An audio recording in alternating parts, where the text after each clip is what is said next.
فمولى تأتي إيش على أكثر من معنى في لغة العرب. فنقول لماذا النبي صلى الله عليه وسلم إذا كانت القضية قضية خلافة، لماذا يأتي النبي بكلمة تحتمل كل هذه المعاني ولا يقول علي خليفة من بعدي؟ هل الذي أوتي جوامع الكلم يأتي بكلمة تحتمل 10 معاني طيب ويترك كلمة واحدة يقول علي خليفة من بعدي وهي لا تحتمل إلا معنى واحدا؟ لا يمكن يقع من النبي صلى الله عليه وسلم ذلك. التفت دكتور، التفت. أنا واقعا لا أذهب كثيرا.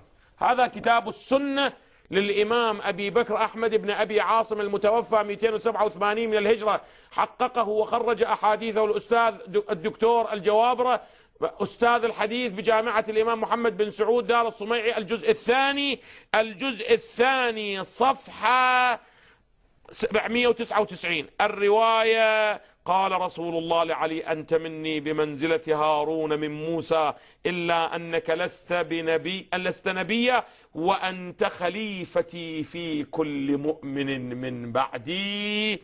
يقول: إسناده حسن، رجاله رجال الشيخين، ولكن يقول هذه من أباطيل الشيعة. لا إله إلا الله.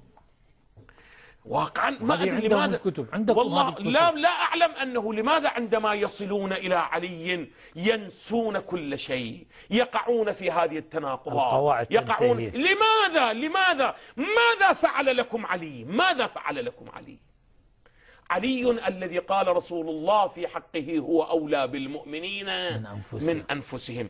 والغريب مو فقط أنه الجوابرة مصحح هذا الحديث، الغريب هذا أنه هو نفسه في كتاب السنة لابن أبي عاصم للحافظ ابن أبي عاصم الشيباني المتوفى كذا بتحقيق الألباني في صفحة 560 في الحديث 1188: أنت مني بمنزلة هارون موسى إلا أنك لست نبيا إلا أنه لا ينبغي أن أذهب إلا وأنت خليفتي في كل مؤمن من بعدي. إسناده حسن ورجاله ثقات رجال الشيخين. وهنا يقول لا بوجه من الوجوه لا يصح وباطل. لا إله إلا الله. ماذا يقول الإنسان لمثل هؤلاء؟ ماذا يقول؟ جحدوا بها واستيقنتها أنفسهم. أحسنتم، جزاكم الله. وأظلهم الله على علم لأنه أثبتها في مكان، وأظله الله على علم. بيانك يا حيدر واليناك